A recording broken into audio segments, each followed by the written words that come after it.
नमस्कार दोस्तों, आज मैं बात करूंगा HIV क्या है और HIV से रिलेटेड कुछ शोध हुए हैं, वो भी मैं चरणबद्ध तरीके से आप लोगों को बताऊंगा।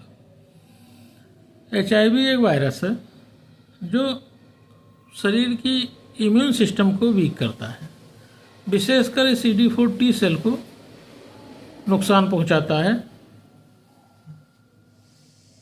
जब इसका बहुत दिन तक इलाज नहीं किया जाता तो कई सालों बाद एड्स में बदल जाता है। तो एच आई वी एड्स में HIV वायरस का नाम है। जैसे मलेरिया किससे होता है? प्लाज्मोडियम वाइवेक्स से होता है। लेकिन मलेरिया क्या है? बीमारी है। तो HIV एक वायरस का नाम है, ह्यूमन इम्यूनोडेफिशिएंसी वायरस। अब एड्स जो है वो बीमारी का आखिरी चरण है जिसमें शरीर की प्रतिरक्षा क्षमता बहुत कमज़ोर हो जाती है। तो अगर HIV इन्फेक्शन हुआ है, उसको कोई लक्षण या कोई बीमारी नहीं डेवलप हुई है, उसी समय हम इलाज कर दें तो उसे एड्स नहीं होगा, उसी समय वो नियंत्रित रहेगा। तो आप लोगों ने टीवी पर देखा ही होगा कि HIV कैसे फैलता है। तो ये असुरक्षित सेक्स संबंधों से फैलता है। दूसरा है संक्रमित सुई या सिरिंज साझा करने से। HIV इन्फेक्टेड अगर ब्लड चढ़ जाए किसी को, ब्लड या ब्लड प्रोडक्ट्स जैसे प्लेटलेट है, RBC है, ये सब चढ़ जाए। फिर गर्भावस्था या प्रसव या स्तनपान के दौरान ये माँ से बच्चे में फैल सकता है। तो इसीलिए प्रोफाइलैक्टिक थेरेपी दे दी जाती है बच्चे को, तो फैलने का रिस्क बहुत कम हो जाता है। अब HIV छूने, गले लगाने, खाने, हाथ मिलाने और कीड़े के काटने से नहीं फैलता।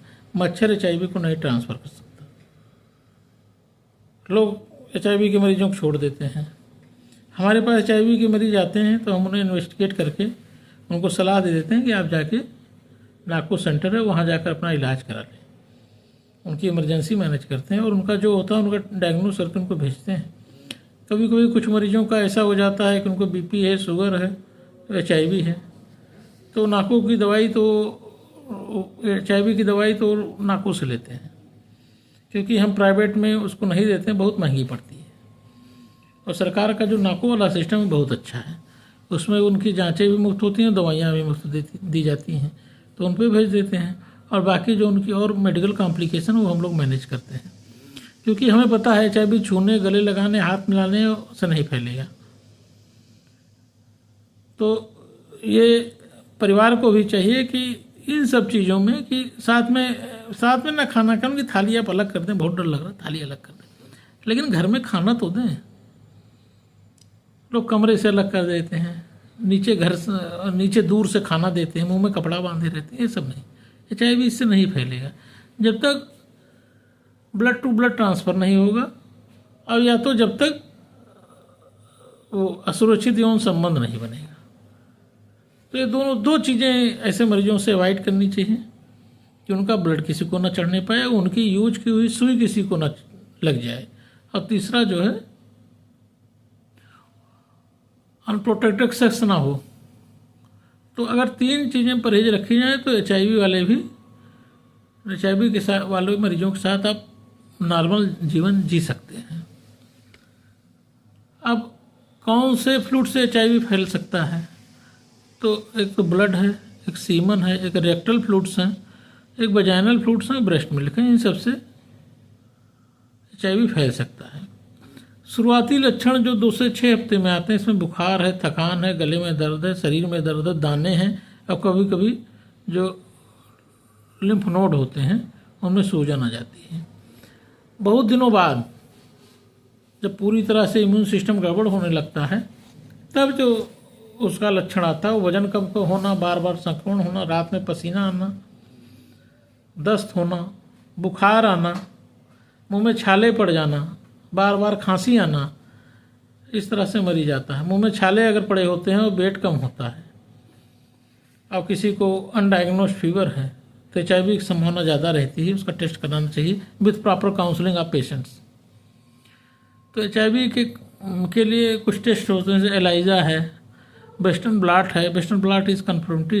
PCR कराया जाता है, viral load, CD4 CD8 count कराया जाता है। अगर किसी का CD4 काउंट 200 के नीचे है तो माना जाता है उसका इम्यून सिस्टम काफ़ी वीक हो चुका है। HIV का जो इलाज है उसे नियंत्रित करा जा सकता है, और उसमें जो दवाई शुरू होती है उसको कहते हैं ART, उसे कहते हैं anti retroviral therapy. ART virus को कम करती है, वायरल लोड कम करती है, CD4 सेल्स को बचाती है, इन्फेक्शन को एड्स बनने से रोकती है और लंबे जीवन की संभावना बढ़ाती है। आजकल HIV से लोग सामान्य जीवन जी सकते हैं अगर दवाएं नियमित रूप से लें। अब इसको रोकथाम के लिए क्या करना चाहिए? एक तो प्रोटेक्टिव एक्सेस होना चाहिए। संक्रमित सुई और सिरिंज का उपयोग ना करें, हमेशा नई सिरिंज का ही उपयोग करें। किसी के माध्यम से कोई ब्लड ना मंगाएं, इसमें बहुत दिक्कत हो जाती है।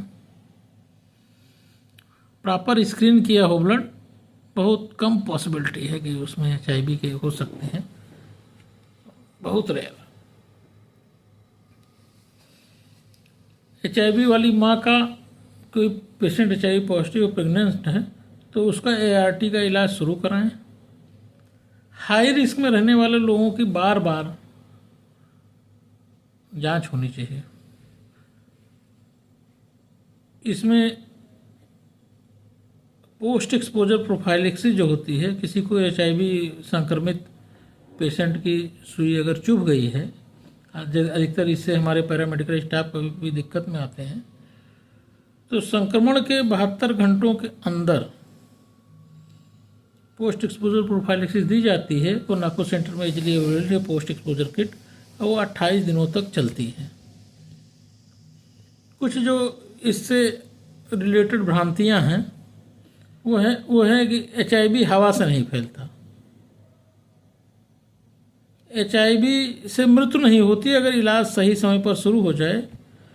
और अगर किसी के घर में कोई HIV पॉजिटिव आ गया है तो आप शर्म ना करें।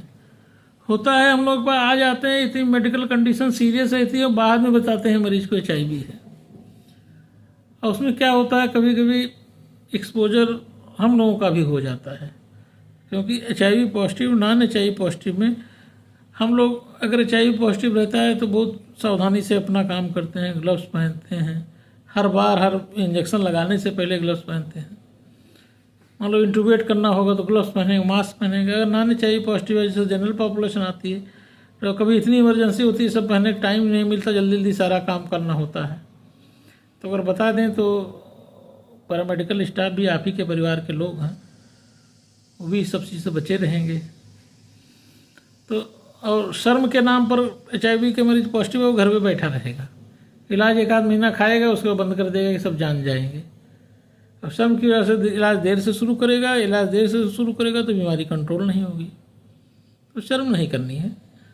हालांकि ये चीज़ें बड़ी गुप्त रखी जाती हैं, हर डॉक्टर का कर्तव्य है कि मरीज की प्राइवेसी मेंटेन रखे। तो आपको शर्म नहीं करनी है, आप ART सेंटर पर जाइए, दवाई लीजिए, तो खाइए, नॉर्मल जीवन जिए। कौन आपको ट्रेस करने जा रहा है? आप अपना डाटा मेंटेन रखिए, अपना खाइए। कुछ और दिक्कत हो तो, छोटी मोटी दिक्कत हो, अगल बगल किसी डॉक्टर को दिखाइए, वो उसका ट्रीटमेंट करेगा। कुछ आजकल इस पर भी नया शोध हुआ है, जिसे mRNA बेस्ड एंटीबॉडी थेरेपी, दूसरा है जीन एडिटिंग, तीसरा है वैक्सीन, और चौथा है ब्रॉडली न्यूट्रलाइजिंग एंटीबॉडी। इस सब तकनीक पर काम हो रहा है ताकि भविष्य में HIV को ख़त्म किया जा सके। अभी केवल HIV नियंत्रित करने वाली बीमारी है। अगर मरीज की जल्दी जांच हो जाती है और एंटी रेट्रोवायरल थेरेपी शुरू की जाती है तो ये सुरक्षित जीवन वो जी सकता है। लेकिन अगर देर से जांच होगी और मरीज के परिवार वाले शर्म करेंगे तो उसमें जान जाने का खतरा भी रहेगा और पूरी तरह बीमारी नियंत्रित नहीं होगी। धन्यवाद।